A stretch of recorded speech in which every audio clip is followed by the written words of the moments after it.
회차가 거듭될수록 점점 더 헷갈리는 범인 정체인데요. 갑작스런 정두철의 등장으로 산으로 가는 느낌을 주기도 했죠. 하지만 공모 당선작이기에 정두철의 등장은 처음부터 계획되어 있었을 것으로 보입니다. 드라마의 인물 캐릭터들을 보면 크게 두 부류로 나뉘어지는데요. 찔러도 피 한 방울 나올 것 같지 않은 사페 기질을 가지고 있는 장태수와 장하빈입니다. 물론 부모 중 누군가로부터 물려받은 유전자로 인해 하빈이 그런 기질을 타고났겠죠. 반면 김성희와 박준태는 굉장히 심약해 보이면서 벌레 하나 죽이지 못할 것 같은 분위기를 풍깁니다. 그런데 이상하리만치 김성희에게서는 무언가 비밀스러운 것을 숨기고 있는 듯한 묘한 분위기가 느껴지는데요. 게다가 모성애를 자극하는 듯한 분위기 연출이 이에 한몫하죠. 하지만 보이는 것이 다가 아님을 우린 기억해야 합니다. 한때 세상을 떠들썩하게 했던 고유정 사건 모두 기억하실 텐데요. 너무나 평범한 외모를 가지고 있어 모두를 더 놀라게 했죠. 신체적으로 불리한 고유정은 전 남편에게 수면제를 먹이고 끔찍한 살인을 저질렀는데요. 그것도 일반인이 상상하기 어려운 잔인한 방법으로 말이죠. 더 경악스러운 것은 바로 이것이었는데요. 그 사건 당시에 아이가 펜션에 함께 있었다는 것입니다. 그런데 왠지 이 친자에서 김성희 캐릭터가 고유정과 비슷한 느낌이 드는데요. 김성희에게도 도윤이라는 아들이 있죠. 그런데 도윤이의 표정을 보면 늘 긴장한 듯 보이는데요. 심지어 엄마를 두려워하는 듯한 불안감까지 엿보이죠. 결정적인 건 엄마가 차려준 밥을 입에 머금고 있다가 그가 외출한 걸 확인 후 입에서 뱉어낸다는 것입니다. 심지어 7화에서는 심야 시간에 이웃집 우유까지 훔쳐 먹는 걸 볼 수 있는데요. 특히 그가 우유를 마시는 장면을 보면 호기심이 아니라 배가 고파서 급하게 먹는 것으로 보이죠. 이 장면으로 우리가 추측해 볼 수 있는 것은 단 한 가지입니다. 바로 도윤이는 엄마가 차려준 음식에 대해 두려움을 가지고 있다는 것이죠. 그 두려움에는 음식에 엄마가 무언가를 넣어 누군가에게 해를 끼치는 행위를 했다는 것을 알 수 있는데요. 아마 그 장면을 도윤이 목격한 것이 아닌가 싶습니다. 그래서 자신도 그 음식을 먹으면 그 사람들과 똑같이 될까 무서워서 차마 먹을 수가 없었던 것이 아닐까 생각됩니다. 고유정 사건을 김성희에 대입해보면 그는 수면제를 먹여 남편을 죽였는데요. 아마 김성희는 수면제를 이수현과 송민아 그리고 박준태에게까지 먹인 것이 아닌가 싶습니다. 정두철이 김성희에게 송민아 누가 죽였냐고 강하게 압박하는 장면이 나왔는데요. 이때 김성희는 자신은 병원에 간 뒤 송민아가 집에 왔다고 했죠. 김성희가 송민아와 통화하는 장면이 있었는데요. 아마도 이때 병원을 다녀와야 한다며 시간을 정해주지 않았을까 싶습니다. 박준태는 수면제가 든 밥을 먹고 쓰러졌을 것으로 보이는데요. 김성희는 사전에 수면제의 양으로 그가 잠들어 있을 시간을 체크했을 것으로 보이죠. 이후 집으로 돌아온 그는 쓰러져 있는 박준태를 방에 데리고 갔을 것으로 보입니다. 송민아는 김성희가 집에 돌아온 후 집으로 왔을 것으로 보이는데요. 그 또한 밥을 먹고 쓰러졌을 것으로 보이죠. 이후 박준태와 김성희를 한 방에 넣었을 것으로 보이는데요. 박준태가 깨어났을 때 그가 범행을 저지른 것처럼 모든 상황을 만든 것이 아닐까 싶습니다.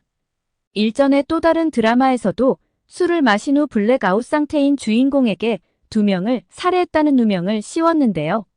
이때 주인공은 자신이 살해한 기억은 없지만 모든 증거가 자신이 범인이라고 했기에 그대로 믿을 수밖에 없는 상황이었죠. 박준태가 두 사건을 두고 유독 괴로워하는 장면이 많이 나오는데요. 심지어 자신을 비겁하고 버러지 같은 놈이라며 혐오하는 듯한 발언까지 합니다.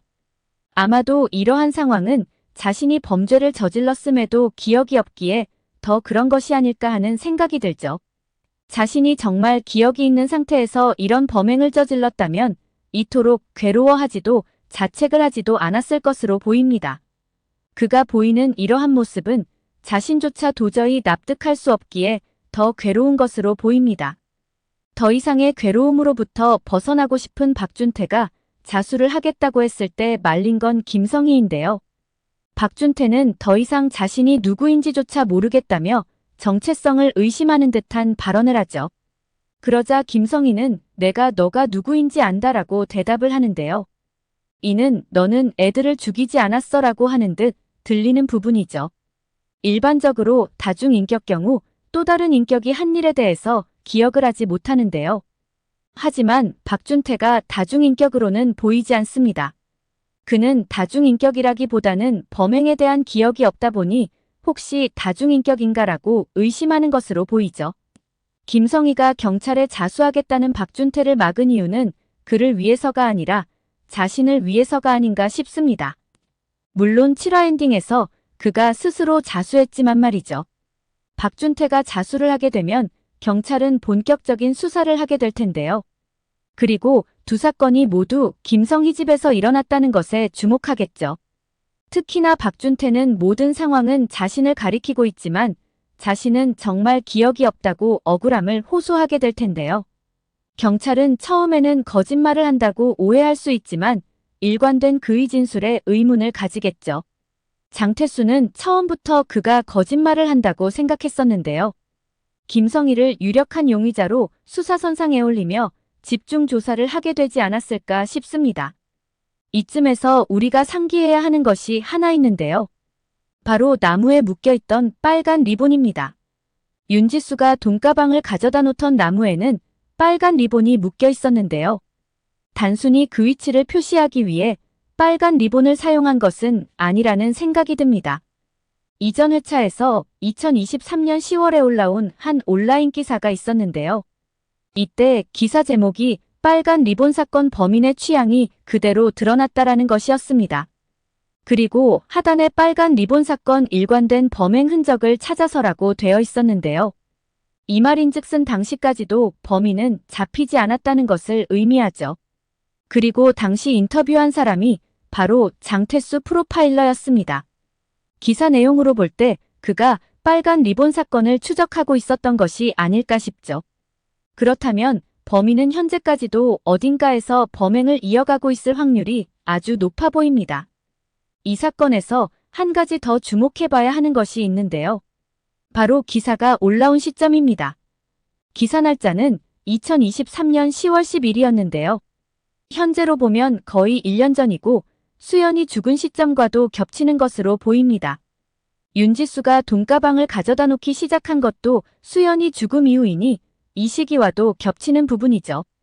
이렇게 보면 빨간 리본 범인이 수연을 죽였을 확률 또한 배제할 수 없어 보이는데요. 정말 동일범의 소행이라면 그야말로 연쇄살인이 되는 것이죠. 나무에 리본을 묶어둔 것이 우연일까요? 왠지 그렇지는 않아 보이죠. 드라마에서 리본 기사를 클로즈업해 보여줬다는 건 이후 이어진 사건에 대한 떡밥을 던진 것으로 보는 것이 맞지 않나 싶은데요. 즉 기존 사건과 이 사건이 연결되어 있음을 의미하는 것이죠. 그렇다면 나무에 리본을 묶은 사람은 누구일까요? 수연의 죽음을 알고 있고 시신이 그곳에 묻혔다는 것을 알고 있는 사람으로 압축할 수 있는데요. 바로 최영민과 김성희입니다. 그런데 현재 최영민은 죽었고 윤지수에 대한 거짓 정보를 흘리며 그를 수연 사건에 끌어들인 것이 김성희인데요. 아마도 김성희가 최영민에게 묶으라고 시킨 것이 아닐까 싶습니다. 김성희가 빨간 리본 사건의 범인이라면 그는 장태수를 알고 있었을 확률이 높아 보이는데요. 자신을 잡기 위해 계속해서 쫓고 있다는 것 또한 알고 있었을 것으로 보이죠. 그렇다면 윤지수를 수연 죽음에 끌어들인 것도 계획적인 것일 수도 있겠다라는 생각이 드는데요. 바로 장태수가 타겟이었던 것이죠. 그 과정에서 최영민과 박준태는 이용당한 것으로 보입니다. 만일 그를 타겟으로 한 것이 아니라면 어디로 튈지 알 수 없는 최영민을 끌어들일 것이 아니라 두 사람이 처리하는 편이 더 안전하지 않았을까 싶죠. 어쩌면 장태수의 가족을 끌어들임으로써 자신을 계속해서 추적하게 만든 것이 아닐까 싶습니다. 그 과정에서 희열을 느끼는 진정한 사페인 것이죠. 결국 나무에 빨간 리본을 묶은 것도 장태수에게 보여주려 한 것이 아닌가 싶습니다. 윤지수의 죽음에 자신이 관련되어 있다는 것을 알려 그를 자극하려 한 것으로 보이죠. 이 드라마를 자세히 보면 결국 김성희가 짠판에 모두가 끌려가는 것이 아닌가 하는 생각이 드는데요. 김성희가 범인이라고 가정한다면 수현 죽음에 박준태와 최영민을 끌어들인 것이죠. 그리고 송민아의 죽음에 박준태와 정두철이 등장했는데요. 이후 최영민의 죽음에는 모두가 등장합니다. 드라마에서 지속적으로 보여주는 거미는 결국 김성희를 뜻하는 것으로 보이는데요. 그가 뱉어낸 거미줄에 모두가 걸려들어 허우적대고 있는 것이 아닌가 싶습니다. 하빈은 진실을 향해 달려가는 듯 보이지만 김성희가 짠판에 쫓아가는 것에 불과하죠. 장태수 또한 늘 하빈보다 한 발 늦게 진실에 다가서고 있습니다. 결국 이 모든 사건의 최종 범인은 김성희가 아닌가 싶습니다. 그리고 그는 연쇄살인범이죠. 오늘 영상은 여기까지입니다. 구독, 좋아요는 언제나 제게 큰 힘이 됩니다.